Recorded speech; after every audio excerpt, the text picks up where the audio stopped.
Olá, pessoal.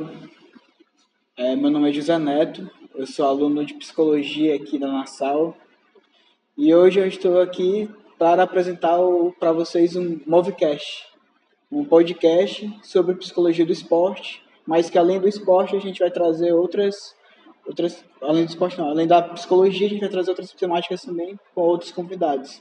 E aqui para começar, eu estou diante da presença do Rodrigo, meu amigo, que ele é psicólogo do esporte, iniciador do Taijutsu e também está no Comitê Olímpico Brasileiro e do Piauiense também. Então, Rodrigo, por favor, se apresente. Fala pessoal, muito bom estar aqui com vocês, né? E a gente está nesse pontapé inicial desse projeto aí, então muito legal, José, a tua iniciativa, né? E vamos aí falar sobre temáticas, né, que envolvam o contexto da saúde mental no esporte, as possibilidades de atuação. Primeiramente, conceitual, o que é isso, né? E aí acho que dá para a gente também abordar aí um pouquinho de como é que foi o início da minha trajetória profissional, né? Sou um dos pioneiros aqui dentro dessa área de atuação no estado do Piauí, e paralelo a isso também desenvolvendo outras ações que envolvam a parte da gestão esportiva, a parte do acompanhamento em si, tanto de equipes como de atletas, o contexto também da psicologia do esporte no âmbito clínico. Então, tem diversas temáticas aí a qual a gente pode atuar, além também do trabalho da psicologia do esporte para o público neuroatípico, numa outra perspectiva também voltada para o alto rendimento, como você falou, e hoje, onde eu estou atuando, em uma entidade que é a Confederação Brasileira de Wrestling, que é ligada ao Comitê Olímpico do Brasil, e fiz também uma formação em gestão esportiva. Acho que sou entre os três pessoas que têm, são as únicas pessoas que têm essa formação aqui no estado do Piauí, na área de gestão esportiva, pelo Comitê Olímpico.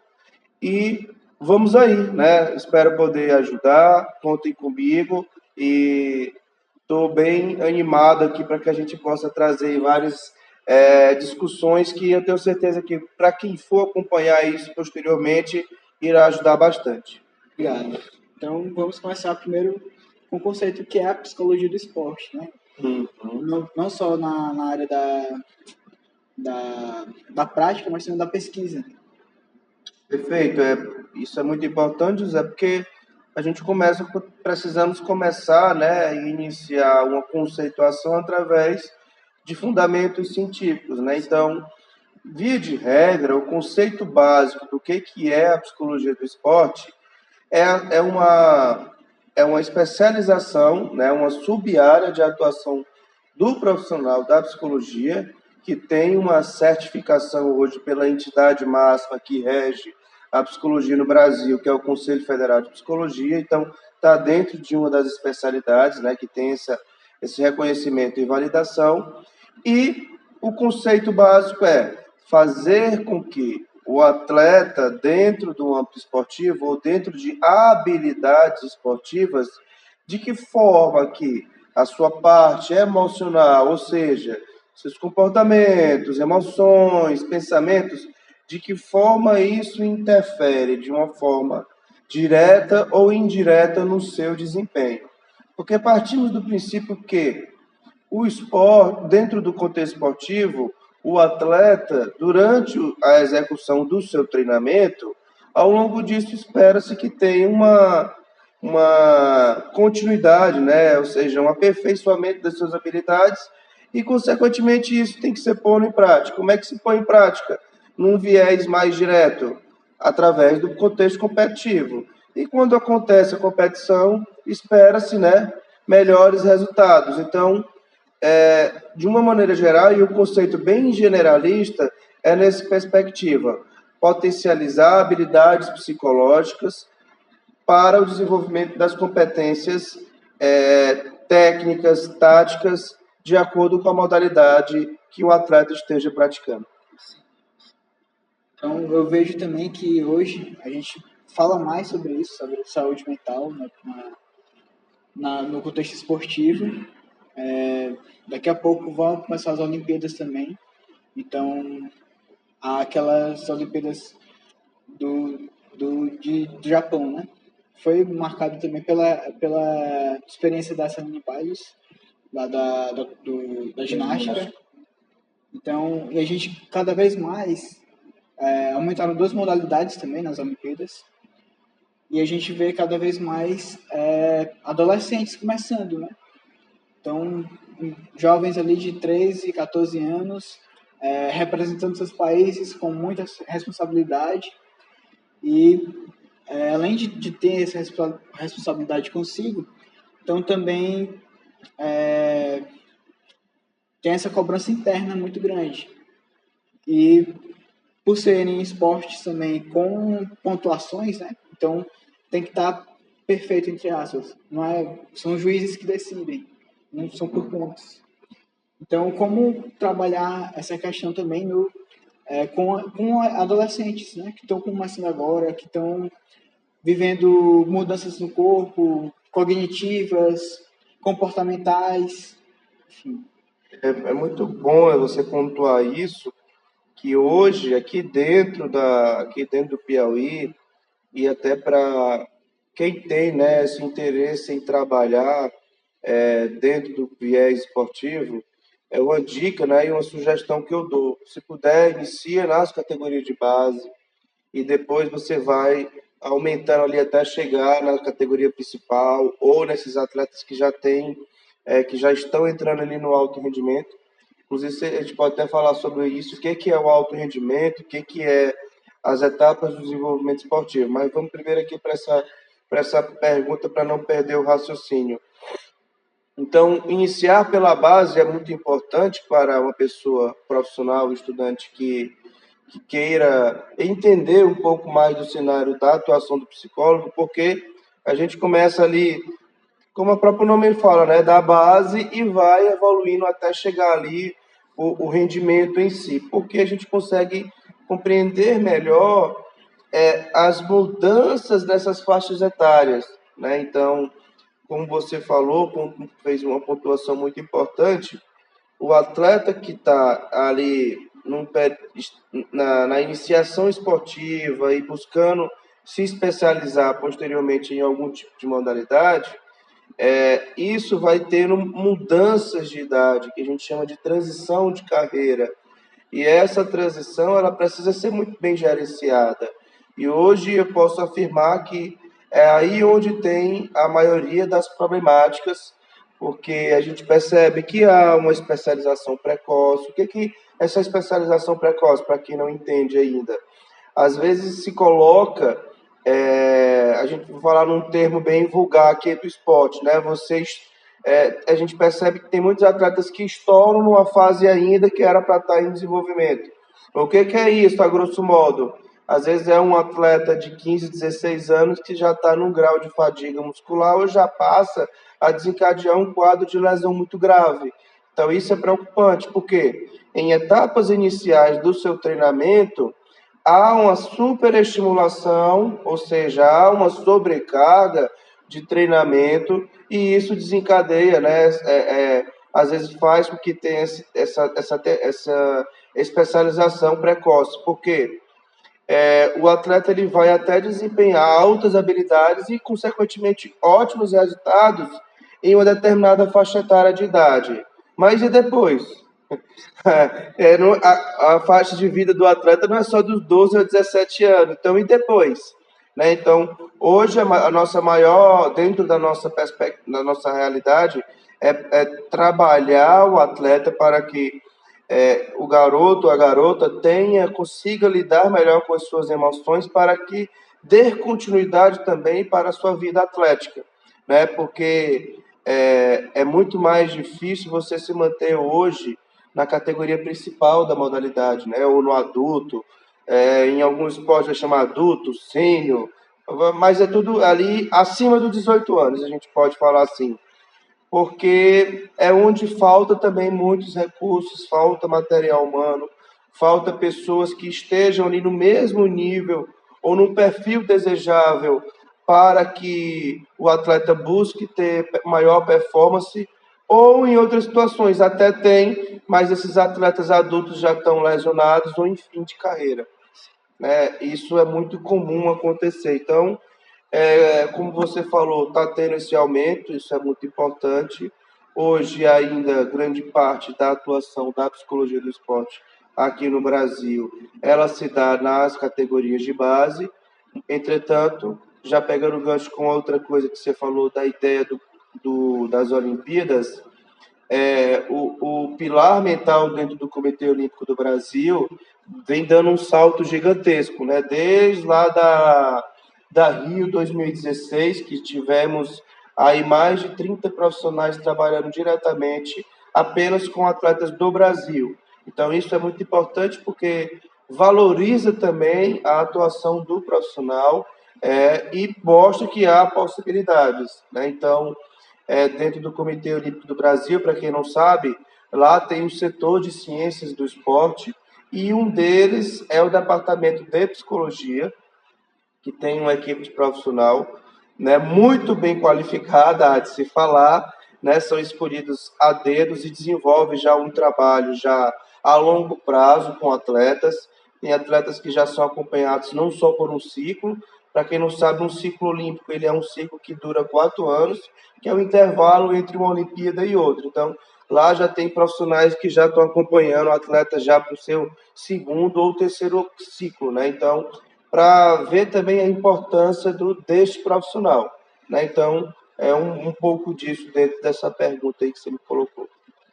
Interessante, você contextualizou, né, tudo e trouxe justamente essa questão dos números e dessa crescente. Então, trazendo um pouco dessa realidade do Brasil, porque o Brasil realmente ele é um país muito grande geograficamente, historicamente, culturalmente. Então, a gente vê algumas regiões mais centralizadas, né, com mais recursos para isso. E eu queria que você trouxesse também essa questão aqui no contexto do Piauí, como está sendo aqui no Piauí.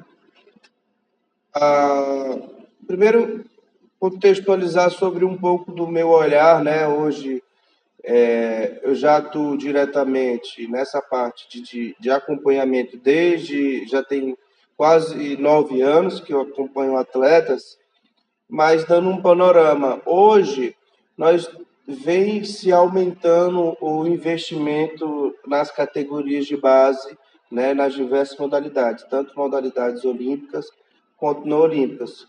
Outra pergunta que você quiser, eu posso explicar também o que caracteriza um esporte que ele ser olímpico ou não. Vem aumentando esse investimento. Hoje existem um eixo principal que ajuda, né, a fazer com que novos atletas que criem um repertório também para que novas crianças estejam aptas a entrar no universo esportivo, é a estimulação através dos jogos escolares, né? Então, isso já acontece há muito tempo no Piauí, e a cada ano que passa, vem aumentando o número de praticantes, o número de escolas participantes, porque a gente não pode deixar de trabalhar o esporte, a estimulação de uma cultura esportiva que ainda nós não temos, sem a utilização da escola, né? Sem a atuação direta dentro das escolas que precisam ter propostas pedagógicas dentro do seu cronograma de atividades de forma anual, não é só periódica, para a execução de atividades esportivas, né? Porque se isso não acontece, fica difícil também para dar continuidade. Mas, enfim, vem tendo um aumento significativo, né? A cada ano que passa, muitos atletas vêm tendo destaques em competições nacionais e internacionais. Entretanto, a maior dificuldade ainda que nós temos é esse atleta quando passa dos seus 17 anos, né? Que eu já falei anteriormente, quando chega na categoria júnior ou quando chega na categoria principal para se manter, é muito mais difícil em virtude que ainda o Estado, né, e a população como um todo ainda não sabe, falta recursos e as pessoas ainda não entendem, né? Porque elas acabam tendo um comportamento muito excludente, José, no sentido de que nós temos um modelo de aprendizagem a qual, então quando eu termino meus estudos, eu já tenho que imediatamente entrar numa faculdade e já fazer um curso tal, e desvaloriza a figura ou achar que ser atleta também é uma profissão, né? E aí isso não é levado em consideração, é totalmente uma postura muito excludente, a meu ver, né? Dentro desse tempo. Então tu vai fazer só isso? Ou então, e aí depois, o que tu acha que isso vai dar certo? Né? Então, acaba também isso tendo um impacto direto na cabecinha do atleta, né? Porque às vezes essa rede de apoio, até que ponto uma rede de apoio ela está ajudando ou ela está atrapalhando? Até que ponto ela está sendo funcional ou, na verdade, ela te força a determinadas situações ou não? É mais ou menos assim, você vai ficar nisso até quando eu quiser, né? Mas a gente sabe que não é assim, tem que ser levado em consideração o olhar, né? E como o outro, no caso, o atleta, se identifica com aquilo.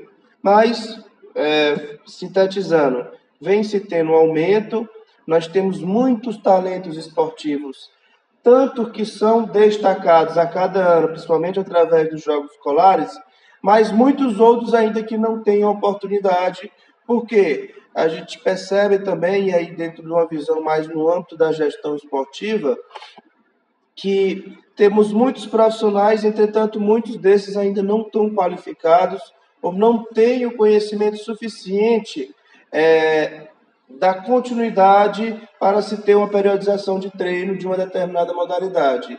Tem muitos profissionais com muita boa vontade, principalmente espalhados aí nas cidades de interior, mas que eles acabam fazendo o que o brasileiro mais faz, dando um jeito. Só que a gente não dá jeito para tudo. E não é também nessa perspectiva que é para dar jeito. A gente pode até dar jeito, desde que tenha fundamento, desde que tenha orientação, desde que tenha uma formação continuada.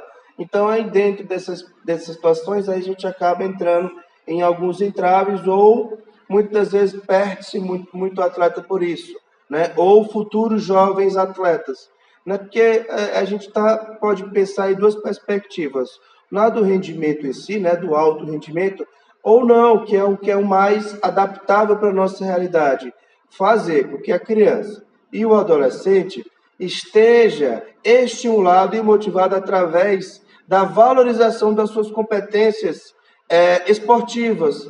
Porque o que a gente percebe? O aluno dentro de uma escola ele é valorizado pelo QI que ele tem. E aí eu acho que essa não é apenas a perspectiva, a única que deve ser levada em consideração. Então, quando é dentro de uma perspectiva incluindo a educação e o esporte, e você vê que coloca outras estratégias, e uma delas vê que através das habilidades atléticas, através das habilidades corporais que um atleta tem, isso tem que ser levado em consideração, isso tem que ser valorizado, porque um dos motivos eu sempre falo quando eu vou também em contexto educacional, principalmente no âmbito público, para que a criança ou adolescente esteja com adesão e que tenha aderência, ou seja, a continuidade para principalmente diminuir a evasão escolar, que é um problema da rede pública de ensino do estado do Piauí, é ver outra estratégia para você captar o aluno, porque se for apenas o conhecimento conteudista, essa criança, esse adolescente está fadigado, não vai querer, não vai suportar e vai faltar. E aí isso vai aumentando e vai tendo um gargalo para outras muitas problemáticas. Muito importante porque eu estava lembrando da situação que eu estava como um estagiário de AT, né? E aí na escola pública, e eu lembro que a maioria das crianças, elas, principalmente mais os meninos, eles gostavam muito do recreio só para ir para jogar bola. E aí teve os jogos, foi na Semana da Criança, então teve lá os jogos, e é interessante porque a gente fala muito, né, tá focado mais nesse esporte de alto rendimento, mas também tem um esporte recreativo, né? Recreativo não, não é recreativo não. Que proporciona a inclusão, não é isso que você quer dizer? Uhum. Então, o que acontecia é que alguns meninos que na sala ali estavam um pouco mais Excluídos. aí no esporte, não, no esporte juntou todo mundo, estava lá como me colocaram como técnico, e aí eu, não, ó, todo mundo vai jogar. E aí eles se ajudaram, eles foram um recebendo o outro, e aí foi muito interessante, foi uma experiência bacana. Isso é muito bom o teu feedback, José, porque se a gente trazendo no olhar da visão da psicologia, né, das ciências comportamentais, é que você insere um novo estímulo. E quando a gente insere um novo estímulo, vamos ver como que o outro vai lidar, né? Muitas das vezes eu percebo que esse comportamento excludente vai muito pela forma como o adulto pensa. E ele transfere esses pensamentos e generalização daquilo que ele acha que é. Ah, então eu acho que fulano não dá certo fazer isso. Como que é que eu acho isso? O fulano nunca fez nada. Ou então, vamos colocar outras variáveis para esse aluno e ver como que esse corpo vai reagir. E simplesmente deixa.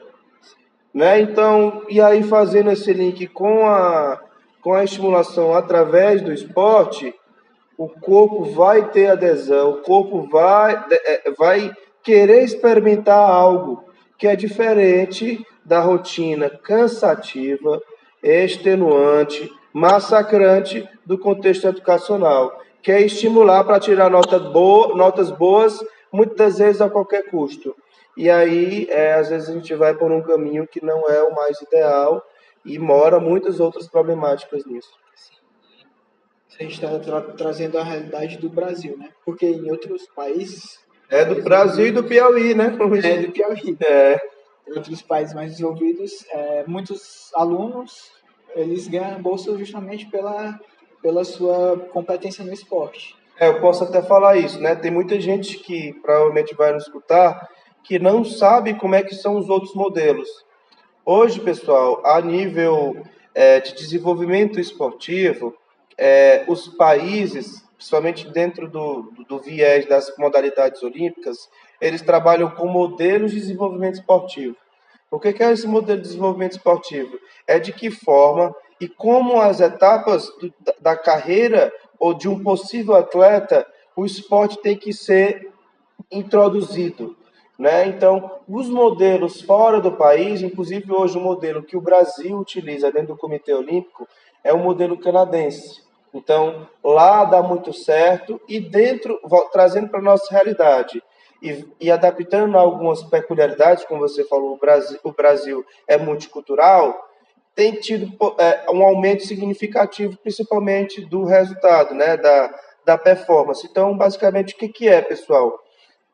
Nos modelos americanos, nos modelos europeus, nos modelos asiáticos, que são os modelos de desenvolvimento mais tradicionais e que, se a gente para pensar, é onde a galera tem mais medalha olímpica, toda criança, até desde quando o corpo começa a ter estimulação, estabelece ali um pouco da sua parte psicomotora, desde a fase inicial até ali por volta dos 10 a 12 anos, essa criança ela passa por uma série de atividades físicas para ter estimulação corporal de várias variáveis.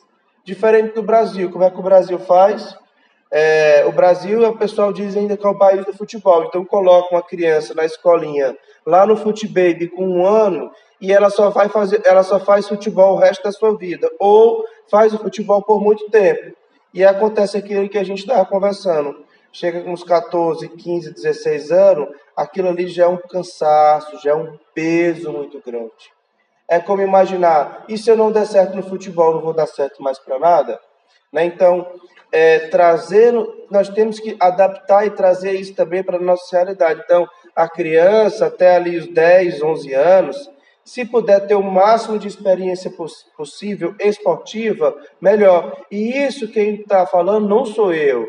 É pesquisa científica, os profissionais das ciências do esporte falam nessa perspectiva. E eu defendo também, né, desse olhar. Não que não seja totalmente errado o exemplo do futebol, como eu estou falando, né? De colocar desde a sua fase inicial e dar certo, né? Não estou dizendo que é errado, é totalmente errado, mas é partir do princípio que o corpo, seja ele qual for, precisa ter diversos estímulos para que a partir daí eu chegue em determinada idade, que é um período de maturação ali, que entra na fase da adolescência, que é depois da fase da pré-adolescência, que eu consigo ter uma melhor consciência. Opa, isso aqui eu vou escolher e vou querer me especializar mais sobre isso. Né? Então, os modelos de fora trabalham dessa forma. O Brasil, o Piauí, precisa, se eu vou falar sobre o nosso estado, né, que aqui a gente vai falar com mais propriedade, se ligar para isso, a criança precisa ter experiências, eu sempre falo isso, para desenvolver habilidades psicomotoras, seja através de qual esporte que seja, e não se limitar apenas a um, porque senão isso às vezes vai gerar uma confusão mental com o adolescente ou jovem adulto de entender, se eu não der certo para isso, eu não dou certo mais para nada. Né? E a gente tem que mudar essa perspectiva. Vai dar certo em alguma modalidade que você vai criar uma vinculação com aquilo. Muitos, né, desses adolescentes, eles só têm essa saída, né? Tipo, eles não têm, como você falou também da rede de apoio. Rede de apoio instiga isso neles, eles precisam fazer isso para trazer o pão para casa, que eu quero falar. A realidade de muitas crianças e adolescentes que eu vejo, e que o esporte parece ser a única saída. Mas aí que entra também a questão da educação, né, que a gente estava comentando. Tem que ter essa vinculação primeiro de tudo, da família, né? A família, aí a escola, que é onde ele passa depois a maior parte do tempo, e aí o esporte seria como uma ferramenta para interligar até os dois, né? Às vezes a criança mora sem o pai, né? Então, pelo menos para ter essa rede de apoio dentro dos colegas também. Então, do grupo que está inserido, né? Essa ausência da família, não só do pai, mas talvez a mãe também, mora, não sei. Existem várias realidades, né? Tem muitas variáveis aí que interferem. Mas sim, de fato, via de regra, o esporte é para funcionar como uma válvula de escape, é para funcionar como aquele momento que vá, de fato, regular melhor as emoções da criança, do adolescente, porque, além disso tudo que você falou, nós vivemos em um mundo, em um contexto que ele é muito competitivo.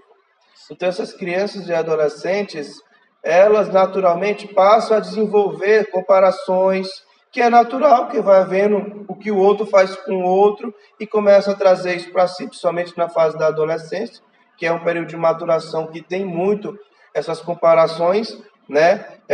Hoje a ciência traz que até ali os 8 a 10 anos, a criança, ela tem como principal fonte de vinculação as suas figuras genitoras, como pai ou mãe, e aí a partir ali da adolescência, isso tende a continuar, só que esse adolescente vai tendo pareamento com outras pessoas, que são outros grupos sociais, de amizade, ou de amigos, da escola, de algum outro ambiente, do esporte, da internet. Aí a gente tem que ter cuidado também para gerenciar isso, porque essa vinculação com outros pares, às vezes, pode levar a caminhos que ajudam ou que atrapalham, né? Como, por exemplo, é muito comum e característico adolescentes e jovens adultos passarem a ter uma maior prevalência de comportamentos de risco, porque é um momento a qual a pessoa vai ter acesso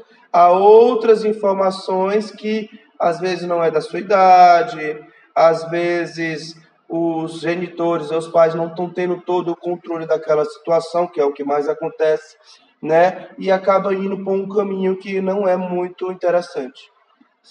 Inclusive, essa questão dos comportamentos de risco, né? Está aumentando cada vez mais a criminalidade. Não só no Brasil todo, mas aqui também no Piauí.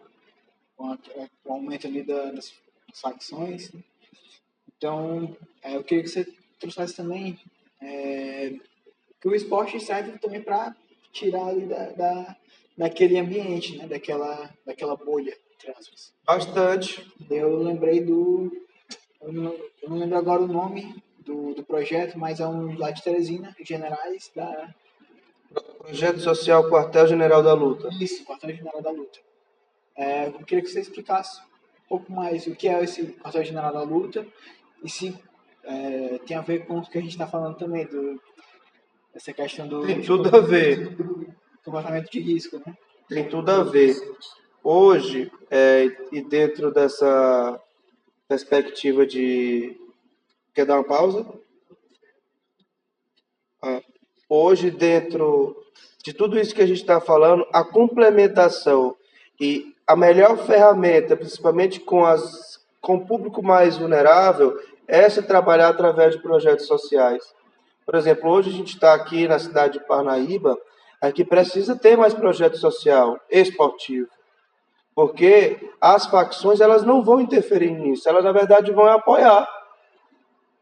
E porque qualquer pessoa, seja da índole que ela escolha ter, mas eu quero que meu filho vá por um caminho que seja mais saudável, né? E aí, dentro de projetos sociais, é onde a gente tem os maiores talentos esportivos que hoje estão aí mundo afora, né? Mais de 70% a 80% da garotada que chega hoje a um esporte olímpico, ao esporte de alto rendimento,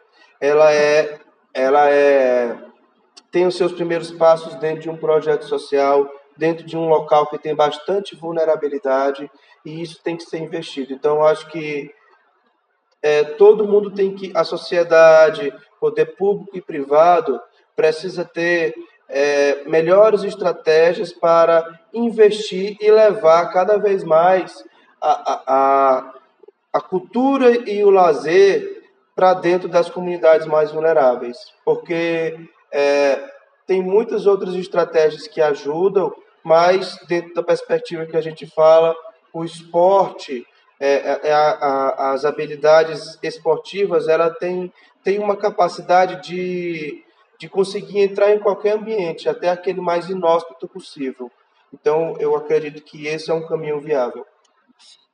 E o projeto que você falou é um projeto a qual eu faço parte, que trabalha o jiu-jitsu, e o principal foco desse projeto é trabalhar com as vulnerabilidades sociais. Então, hoje já é um projeto muito grande, né? Já tem no Piauí, no Maranhão, no Ceará, nós temos agora lá em Santa Catarina, temos parceria também com outros países da Europa, dos Estados Unidos, né? Então, hoje, atletas, que é o exemplo que eu acabei de falar, que hoje estão no alto rendimento, que moram nos Estados Unidos, que vivem de esporte e de luta, e todos eles saíram do projeto de uma comunidade carente, de uma situação que não tinha muita perspectiva. Então, tem que ser investido, tem que ter recurso direto para isso, porque vale a pena, né? E o valer a pena não é só naquele momento, é principalmente pensando a longo prazo.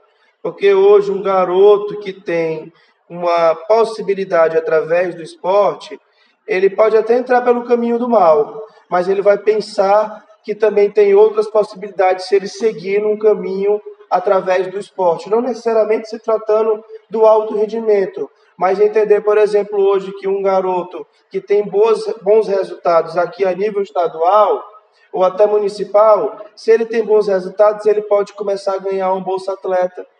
E essa Bolsa Atleta vai ajudar ele, vai ajudar a sua família, né? Então, não é uma coisa mirabolante, entende? Então, existem possibilidades, cara, diversas. Só que acredito que a comunidade, principalmente aí o poder público e privado, precisa estar a par também dessas situações, entender o que é um projeto social, pessoas que escrevem e que debatem sobre isso. Eu também faço projeto social, ou perdão, eu escrevo projeto, e eu bato muito nessa tecla, né? Eu acho que a gente tem que se unir mais ainda para conseguir um movimento maior e dar mais oportunidade para a garotada.